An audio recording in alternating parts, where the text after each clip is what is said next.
A comunidade Narrações Imersivas acaba de chegar. Torne-se membro e tenha acesso a todos os nossos livros, sem interrupções ou propagandas. E em formato de MP3, ouça diretamente da nossa plataforma no Hotmart. Por menos de uma Coca-Cola por mês, você assina nossa comunidade e apoia diretamente nosso trabalho. Não perca mais tempo e venha curtir mais uma forma de ouvir narrações imersivas. Link para assinar a comunidade na descrição ou no primeiro comentário fixado. Fique agora com mais um episódio imersivo. Saga Jogos Vorazes. A Cantiga dos Pássaros e das Serpentes, de Suzanne Collins. Lido por Gabriel Stauffer. 5. Coriolanus nunca tinha recebido uma reprimenda oficial de nenhum tipo. Nada que pudesse manchar seu boletim impecável. Mas... ele começou a protestar. Vá, antes que você receba um segundo por insubordinação, disse o reitor Highbottom. Não havia flexibilidade na declaração, nenhum convite para negociar. Coriolanus obedeceu. O reitor Highbottom tinha mesmo usado a palavra expulso? Coriolanus saiu da academia agitado, mas novamente a onda de atenção tranquilizou sua consternação. Dos colegas e alunos no corredor, de Tigres e da sua avó, enquanto eles comiam um jantar rápido de ovos fritos e sopa de repolho, de estranhos quando ele estava voltando ao zoológico naquela noite, ansioso para continuar envolvido com jogos. O brilho laranja suave do pôr do sol banhava a cidade e uma brisa fresca afastou o calor sufocante do dia. O horário do zoológico tinha sido estendido para até as 9 da noite para permitir que os cidadãos vissem os tributos, mas não houve mais cobertura ao vivo desde sua visita mais cedo. Coriolanus tinha decidido fazer outra aparição para dar uma olhada em Lucy Gray e sugerir que ela cantasse mais uma música. A plateia adoraria e talvez atraísse as câmeras de volta. Enquanto seguia pelos caminhos do zoológico, ele foi tomado de nostalgia pelos dias agradáveis que passara lá quando criança. Mas sentiu tristeza pelas jaulas vazias. Antes, eram cheias de criaturas fascinantes da arca genética da capital. Agora, em uma havia uma tartaruga solitária, ofegante, um tucano esfarrapado gritava alto nos galhos, voando livremente de uma jaula até a outra. Eles eram raros sobreviventes da guerra, pois a maioria dos animais morreu de fome ou virou comida. Um par de guaxinins magrelos, que provavelmente tinham vindo do parque da cidade adjacente, revirava uma lata de lixo caída. Os únicos animais selvagens que viviam bem eram os ratos, que perseguiam uns aos outros nas beiradas de chafarizes e cruzavam o caminho a poucos metros de distância. Conforme Coriolanus foi se aproximando da jaula dos macacos, os caminhos foram ficando mais cheios, e um grupo de umas 100 pessoas acompanhava as grades de um lado a outro. Alguém esbarrou em seu braço ao passar correndo, e ele reconheceu Lepidus Mousy, se adiantando entre os visitantes com o câmera. Uma espécie de comoção estava acontecendo à frente, e ele subiu em uma rocha para ver melhor. Para seu desapontamento, viu Sejanus parado junto à jaula, com uma mochila grande ao lado. Ele estava com a mão esticada entre as grades com o que parecia ser um sanduíche, oferecendo para os tributos lá dentro. Por enquanto, estavam todos recuados. Coriolanus não conseguia ouvir as palavras dele, mas ele parecia estar tentando convencer Jill, a garota do Distrito 11, a pegar. O que Sejanus estava tramando? Será que tentava superá-lo e roubar os holofotes do dia? Pegar sua ideia de ir ao zoológico e a enfeitar de um jeito com o qual Coriolanus nunca poderia competir porque não tinha dinheiro para aquilo? A mochila estaria cheia de sanduíches? A garota não era nem o tributo dele? Quando Sejanus viu Coriolanus, seu rosto se iluminou e ele deu um aceno. Casualmente, Coriolanus abriu caminho pela multidão e ganhou a atenção dos presentes. Problemas? Perguntou ele ao olhar a mochila. Estava lotada não só de sanduíches, mas também de ameixas frescas. Nenhum deles confia em mim. Por que deveriam? Perguntou Sejanus. Uma garotinha cheia de si se aproximou dele e apontou para uma placa no pilar junto à jaula. Aqui diz, não alimentar os animais. Mas eles não são animais, disse Sejanus. São jovens, como você e eu. Eles não são como eu, protestou a garotinha. Eles são de distrito. É por isso que o lugar deles é numa jaula. Novamente, eles são como eu, disse Sejanus secamente. Coriolanus, Será que você consegue fazer seu tributo se aproximar? Se ela vier, talvez os outros venham também. Eles devem estar morrendo de fome. A mente de Coriolanos trabalhou rápido. Ele já tinha recebido um demérito naquele dia e não queria forçar a sorte com o reitor Highbottom. Por outro lado, o demérito fora por botar um aluno em perigo, e ele estava perfeitamente seguro daquele lado das grades. A doutora Gal, que era possivelmente mais influente do que o reitor Highbottom, elogiara sua iniciativa. E sendo sincero, ele não tinha interesse em ceder o palco para Sejanos. O zoológico era o show dele, e ele e Lucy Gray eram as estrelas. Mesmo agora, ele ouvia Lépidos sussurrando seu nome para a câmera. Sentia os espectadores da capital o observando. Ele notou Lucy Gray no fundo da jaula, lavando as mãos e o rosto em uma torneira que saía da parede na altura do joelho. Ela se secou na saia de babados, arrumou os cachos e a rosa atrás da orelha. Não posso tratá-la como se fosse a hora da alimentação no zoológico, disse Coriolanos para Sejanos. Oferecer comida através das grades não seria consistente com o tratamento de dama que ele vinha lhe dedicando. Não para minha, mas posso oferecer um jantar. Sejanos assentiu na mesma hora. Pegue o que quiser, mãezinha fez de sobra. Por favor. Coriolanos escolheu 2 sanduíches e 2 ameixas na mochila e foi até a beira da jaula dos macacos, onde uma pedra achatada oferecia uma possibilidade de assento. Nunca na vida, nem nos piores anos, ele saíra de casa sem um lenço limpo no bolso. Sua avó insistia em certas civilidades que afastavam o caos. Havia gavetas enormes de lenços que pertenceram a várias gerações da família, do simples aos de renda aos bordados com flores. Ele abriu o quadrado de linho branco poído e meio amassado e colocou a comida em cima. Ao se sentar, Lucy Gray se aproximou das grades sem precisar ser chamada. "Esses sanduíches são para alguém?" perguntou ela. "Só para você", respondeu ele. Ela se sentou com as pernas cruzadas embaixo do corpo e aceitou o sanduíche.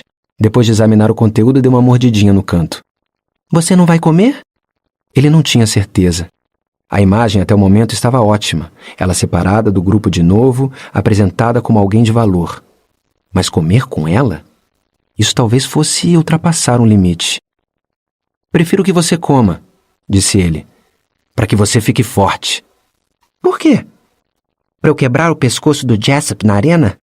"Nós 2 sabemos que esse não é meu ponto forte", disse ela.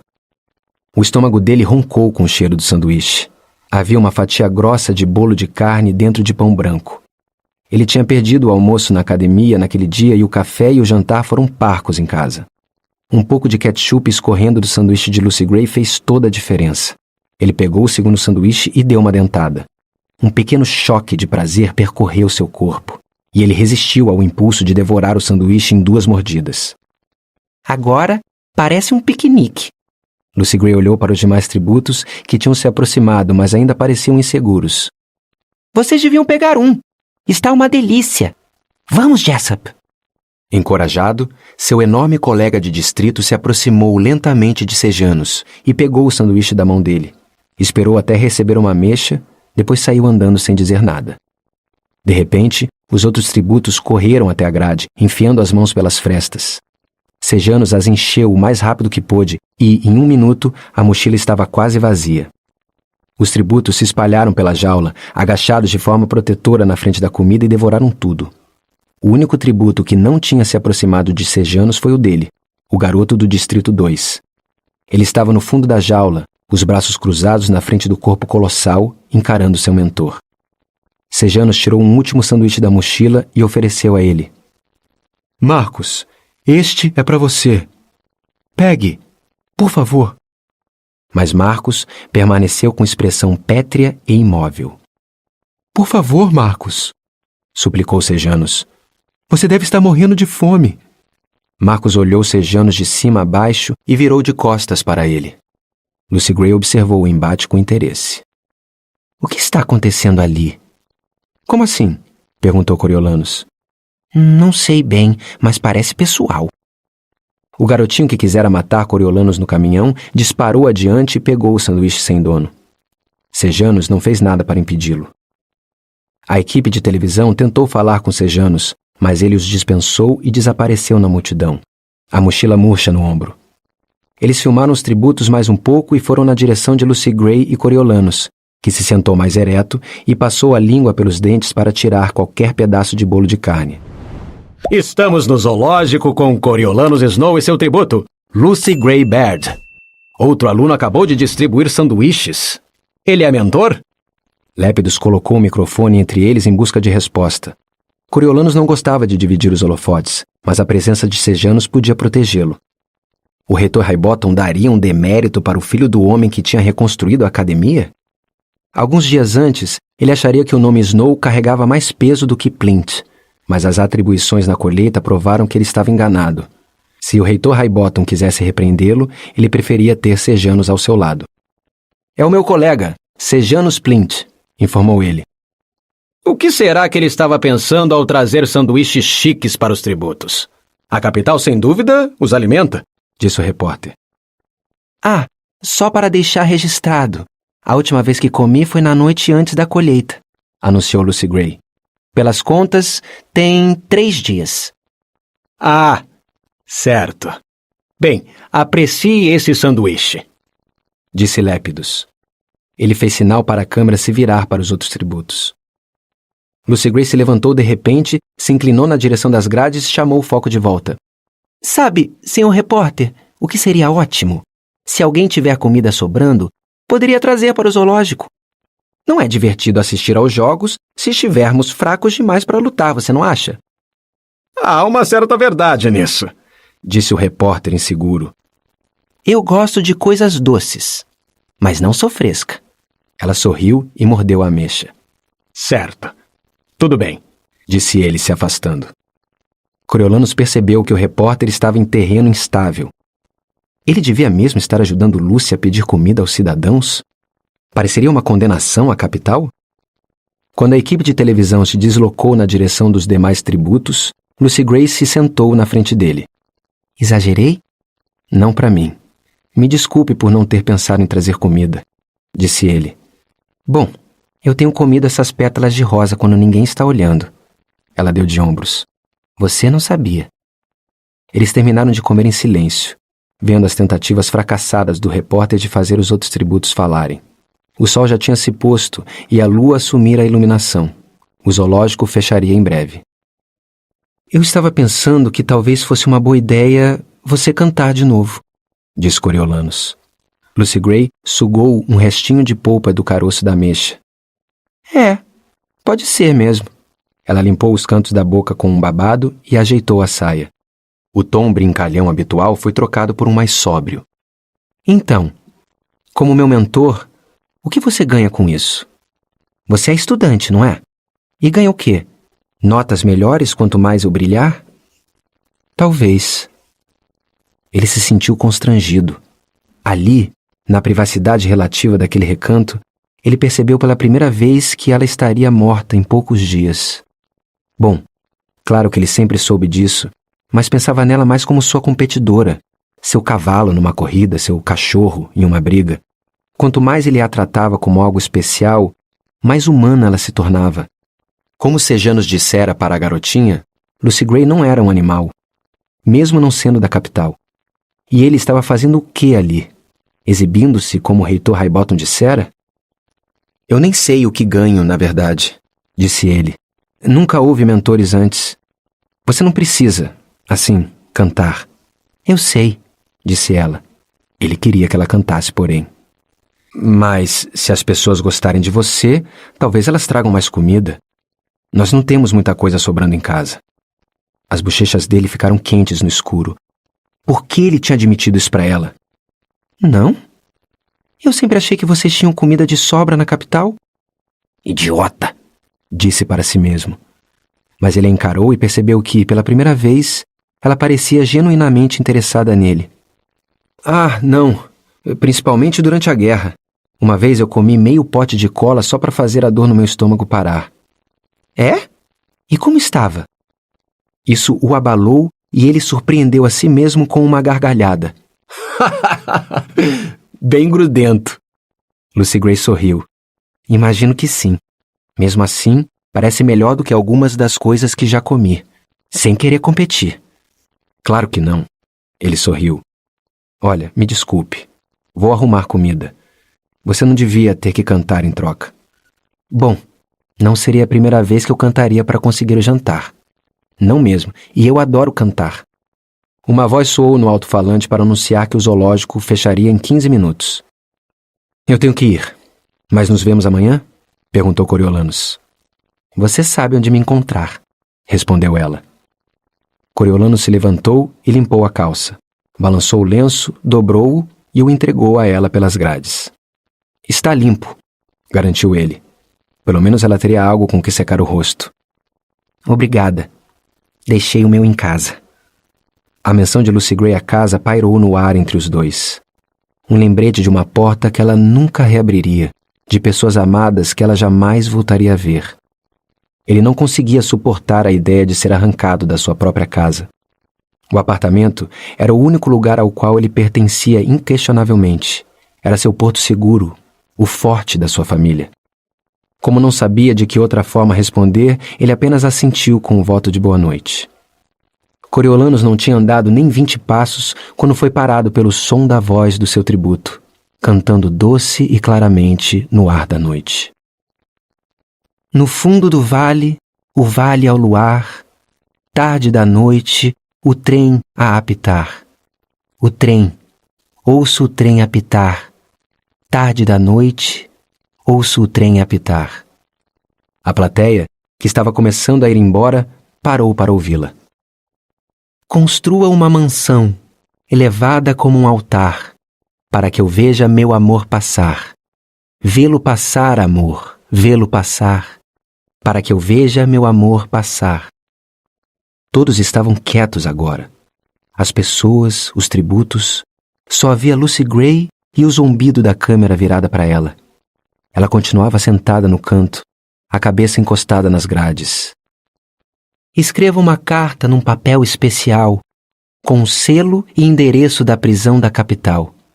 Prisão da capital, amor, da prisão da capital. Com selo e endereço da prisão da capital. Ela parecia tão triste, tão perdida. Rosas são vermelhas, violetas como o mar. Os pássaros sabem que sempre vou te amar. Sabem que vou te amar. Ah, sempre vou te amar. Os pássaros sabem que sempre vou te amar. Coriolanus estava hipnotizado pela música e pela enxurrada de lembranças que a acompanhavam. Sua mãe cantava uma canção para ele na hora de dormir. Não aquela exatamente, mas usava palavras parecidas. Rosas são vermelhas e violetas como o mar. Falava algo sobre ela o amar. Ele pensou na foto no porta-retrato de prata que ele deixava na mesa de cabeceira ao lado da cama. Sua linda mãe, com ele no colo quando ele tinha uns 2 anos. Eles estavam se olhando e rindo. Por mais que tentasse, ele não conseguia se lembrar do momento em que a foto foi tirada, mas a música acariciou seu cérebro e a chamou das profundezas. Ele sentiu a presença dela, quase sentiu o aroma delicado do pó de rosas que ela usava. Quase sentiu o cobertor quente de segurança que o envolvia cada noite, antes de ela morrer. Antes daqueles dias horríveis, alguns meses depois do começo da guerra, quando a primeira invasão aérea rebelde imobilizou a cidade. Quando ela entrou em trabalho de parto e não conseguiram levá-la para o hospital e algo deu muito errado. Hemorragia, talvez? Muito sangue encharcando os lençóis e a cozinheira e a avó tentando fazer parar e Tigres o tirando do quarto. Ela se foi e o bebê, que seria sua irmã, também se foi. A morte do pai aconteceu logo depois da morte da mãe, mas foi uma perda que não deixou o mundo vazio da mesma forma. Coriolanus ainda guardava o pó compacto da mãe em uma gaveta da mesa de cabeceira. Em tempos difíceis, quando tinha dificuldade de adormecer, ele o abria e inspirava o aroma de rosas do pó sedoso lá dentro. Nunca deixava de acalmá-lo com a lembrança de como era ser amado daquele jeito. Bombas e sangue. Foi assim que os rebeldes mataram sua mãe. Ele se perguntou se mataram a de Lucy Gray também. Só os ossos brancos e perolados. Ela pareceu não ter amor pelo Distrito 12. Sempre se distanciava dele, dizia que pertencia ao... como era mesmo? Ao bando? Obrigado por se aproximar. A voz de Sejanus o sobressaltou. Ele estava parado a alguns metros de distância, escondido pelas rochas, ouvindo a música. Coriolanus limpou a garganta. Não foi nada. Duvido que qualquer outro dos nossos colegas tivesse me ajudado, observou Sejanus. Nenhum dos nossos outros colegas apareceu, respondeu Coriolanos. Isso já nos separa deles. O que fez você pensar em alimentar os tributos? Sejanus olhou para a mochila vazia aos seus pés. Desde a colheita, fico imaginando que sou um deles. Coriolanos quase riu, mas percebeu que Sejanus estava falando sério. Que passatempo estranho. Não consigo evitar. A voz de Sejanus ficou tão baixa que Coriolanos teve dificuldade de ouvir. Eles leem meu nome. Eu ando até o palco. Agora me algemaram. Agora estão batendo em mim sem motivo. Agora estou no trem, no escuro, passando fome, sozinho, exceto pelos outros adolescentes que vou ter que matar. Agora estou sendo exposto, com um monte de estranhos, levando os filhos para me olhar por entre as grades. O som de rodas enferrujadas girando chamou a atenção deles para a jaula dos macacos. Cerca de 1 dúzia de fardos de feno caíram do buraco no teto e rolaram no chão da jaula. Olha, deve ser a minha cama, disse Sejanus. Não vai acontecer com você, Sejanus, disse Coriolanos. Mas poderia, facilmente.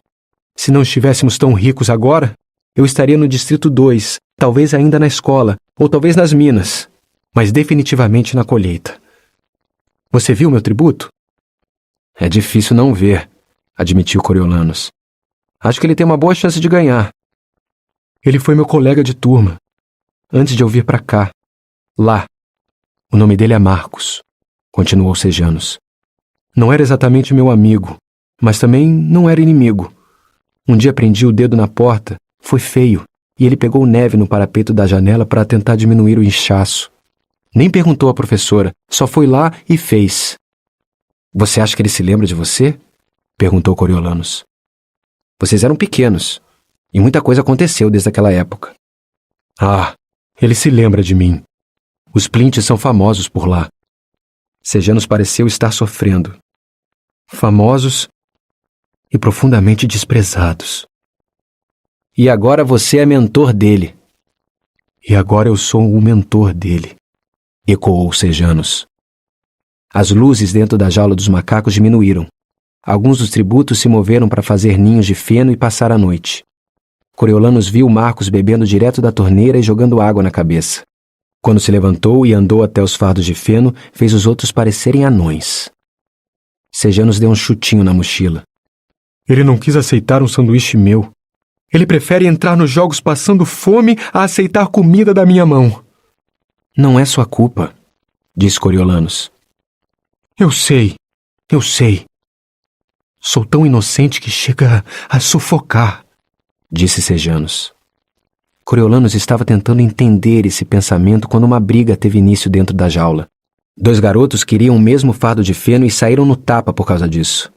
Marcos interveio, pegou cada um pela gola e os afastou como se fossem bonecas de pano. Eles voaram no ar por alguns metros antes de caírem, desajeitados. Enquanto se escondiam nas sombras, Marcos pegou o fardo de feno para si, sem se impressionar com a briga. Mas ele vai ganhar, disse Coriolanos. Se antes tinha dúvidas, a exibição de poder de Marcos a silenciou. Mais uma vez, ele sentiu a amargura por um Plint receber o tributo mais poderoso. E ele estava cansado dos choramingos de Sejanus a respeito do pai dele ter comprado o vitorioso. Qualquer um de nós teria ficado feliz com ele. Sejanus se animou um pouco. É mesmo? Então fica com ele. É seu. Você não está falando sério, disse Coriolanos. 100%. Sejanus ficou de pé. Quero que você fique com ele. E eu fico com Lucy Gray. Ainda vai ser horrível, mas pelo menos eu não a conhecia. Sei que as pessoas gostam dela, mas de que isso vai adiantar na arena? Não tem como ela o vencer. Troque de tributo comigo. Ganhe os jogos. Fique com a glória. Por favor, Coriolanos, eu jamais esqueceria o favor. Por um momento, Coriolanos sentiu o gosto, a doçura da vitória, os gritos da multidão. Se pôde tornar Lucy Gray uma favorita, imagine o que faria com uma potência como Marcos. E realmente, que chance ela tinha? Seu olhar se desviou para Lucy Gray, encostada na grade como um animal encurralado. Na penumbra, as cores dela, o que ela possuía de especial, tinham sumido, tornando-a apenas mais uma criatura sem graça e ferida. Não era concorrência nem para as outras garotas, que dirá para os garotos. A ideia de derrotar Marcos era risível. Era como jogar um pássaro canoro contra um urso pardo. Sua boca estava formando a palavra combinado, mas ele parou. Vencer com Marcos não era vencer. Não era necessário cérebro, habilidade, nem mesmo sorte. Vencer com Lucy Gray seria muito difícil, mas também seria histórico se ele conseguisse. Além do mais, vencer era tão importante assim? Ou o importante era envolver a plateia? Graças a ele, Lucy Gray era a estrela atual dos jogos, o tributo mais memorável, independente de quem vencesse. Ele pensou em suas mãos entrelaçadas no zoológico quando eles enfrentaram o mundo. Eles eram uma equipe. Ela confiava nele. Ele não conseguia imaginar contar para ela que a tinha largado por Marcos. Ou pior ainda, contar aos espectadores. Além disso, que garantia ele tinha de que Marcos reagiria a ele melhor do que reagir a Sejanus? Ele parecia do tipo que ignoraria todo mundo. E Coriolanus pareceria um idiota, implorando por uma migalha de atenção de Marcos enquanto Lucy Gray fazia piruetas em volta de Sejanus. Havia mais uma consideração. Ele possuía algo que Sejanus Plint queria. E queria muito.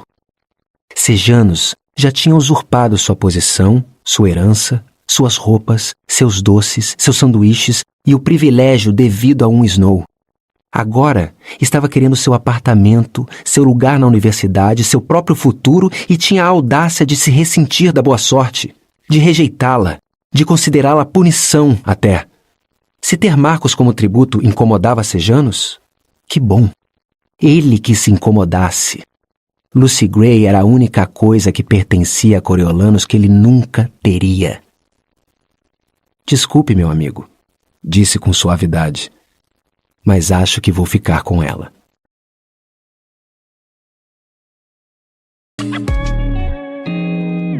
O canal Narrações Imersivas agradece por ter ouvido mais um episódio conosco. Acompanhe nossa página no Instagram e fique por dentro de todas as novidades do canal. E se você vê valor nesse projeto, considere apoiá-lo. Faça parte da nossa comunidade no Hotmart. Até a próxima com mais uma narração imersiva.